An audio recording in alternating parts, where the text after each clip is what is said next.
get on the track again tomorrow if I could. So it's really refreshing to finish the championships feeling this way, where I'm like, oh, I wish I could still go again. So Yeah, right. we've timed this year well, and I think it was a good, very hard race amongst the top 800 meter women. But it was basically the exact same time almost as what I ran the other night. So I'm officially a 157 low woman. I'm not just a one and doneer. So that's a good sign for me. Yeah. That second lap of the 800. Were you, the fact you weren't able to pick off, one or two and work up through the field, would you say that was because of fatigue in your legs or just leaving yourself with too much work to do? Or? I think it's a reflection of where my 800 is. I think if anything, that was the best 800 we've seen all year in the field. So, and they all held on. That was the kind of thing.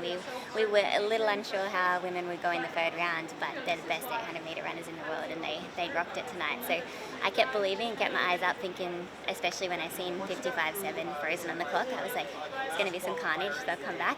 And then with about 150 to go, I was like, oh, everyone is still going really strong here. So just ran my race plan and believed through the line that I might pick off one or two, but that's probably the biggest difference right now is that first 400 is so fast and I'm chasing, but great experience and a lot of fun to just kind of get out there with the true best 800 meter women in the world. It's a new experience for you, right? Yeah. Like 10, 15 metres out the back, just wondering what to do.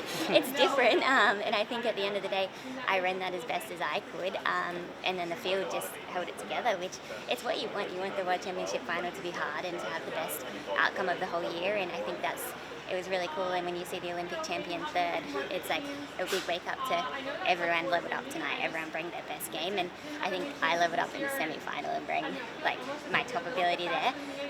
So coming back tonight, it was like if I could replicate around that mark, we thought it would get a big piece of some carnage if they had gone out that hard. But every woman bring it, and that's the best thing. And now I go back and I get to kind of keep trying to work on it. And I think I've got to get faster in that first 400 because once they were gone tonight, they were gone. Yeah. Can you talk us through the decision to double in the 15 and 8 as opposed to the 15 and 5? Do you reckon you'd be better in the 800 or the 5K?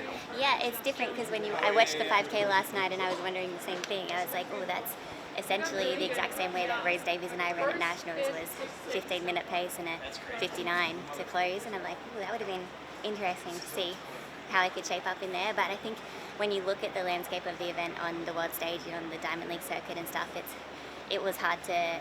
It's a gamble with the 5K. It's like you could get a 14:10 race, and I have no business in that, or you can get a 15-minute race with a big kick down, and I could be part of it. But the gamble was so strong that we were like, let's have a look at the 800 this year, especially with kind of like doing the Grand Slams earlier on, and there was a little bit of like uncertainty in the event with Keely being hurt and Mary Mora not being at her best, and kind of just the late championships allowed those women to get back to their best.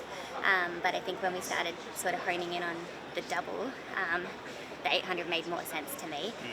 The 5K is something we'll explore in the future, but I think just with the quality of what Beatrice and Faith and Judith Sege can do in a fast race was, if they go for it, like I'm going to be 200 metres behind, and that does not excite me. There's a big gap in the 800, yes, but I'm not like that far removed from the race. Whereas in the 5K, if they decided to go from the gun, like it's no fun being 200 metres back. Do you think it's most likely, which double do you think is most likely you do at the LA Olympics? And of course, it's quite a long way away, so you may not have thought about it. Yeah, I think like Dad and I had sort of like boxed me in as a middle distance runner for a while, through LA at least. I love the sport, so I want to be here for a long time, and I think leaving that 5K for something beyond LA gives me another life for that next Olympic cycle, especially heading into a home Olympics. Like, it's something I kind of want to leave for a while. Whether we double in championships or not going forward is interesting. I think there's still time on the table for the 800 for me. Like, we haven't done a lot in training to hope it. Everything we've done towards the 8 in training has also been with the 15 in mind. So I'm curious if we could titrate in some of those very specific 800 meter workouts in the next few years, like what we could get down to. I don't think 154 is in my wheelhouse, but I do think, like, I look to Laura Muir, who's run 156 mid right before she won Olympic silver in Tokyo, and I'm like, that's probably something that I could look towards. And if you run 156 mid on the right day, you can get a big piece of races. So I think for now it would be the 8:15 middle distance double, and championships or not, like focusing on that that little zone is really going to help the 1500. Sounds like you've looked at Brisbane 2032 for 5K, is that right? When did you come to that realisation? When Dad said, I used to say I'd be on the marathon by then, and Dad's like, I'm not coaching you on the roads. Like, I'll be retired, you can find someone else. So I think when he sort of said that, I was like, well, I don't really want to do it with anyone else, so maybe we'll try and leave those longer track distances to explore for Brisbane if it means that we stay together as a duo. Yeah. Just one more from me. A few athletes that have been critical of the warm-up situation, that having to take 15-minute bus from the warm-up track to get here. Yeah. I know Keely Hodgkinson, who you just ran with. Yeah. She's among those who have been critical, saying it's not ideal. What's been your experience with that? It's not ideal, but at the same time, like our high performance team at Australian Athletics told us about this in May when they found out. So Michael Perry called me when I was on camp in Flagstaff and told me this is what it looks like. And when you first hear it, you're like, oh my goodness, like that's going to be a mess and it's going to change the races. Yeah. But when you've then got 5 months to take that in and to get planned and to prepare, like once we got here, it didn't seem like that big of a deal because it's like I've known about this since May. I knew what my warm-up was going to look like. I dilly-dally at training a lot, like from this point of starting my jog to starting the first interval. It's often 45 to 50 minutes, so as like if 10 to 15 minutes of that is sitting down on a bus, it's nothing new to me. Like I don't like to be rushed, and if anything, it meant that we had more time. Yeah. Jess, you've really established yourself as pretty much Australia's track queen.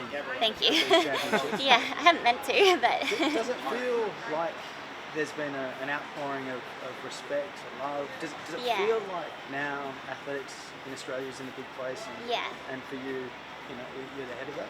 Definitely. I think it's been really cool to see what can happen for Australian athletics when we're on a championships that's basically the same time zone. And I think we all got this in Tokyo when it was in COVID and no one had anything else to do but to stay home and watch.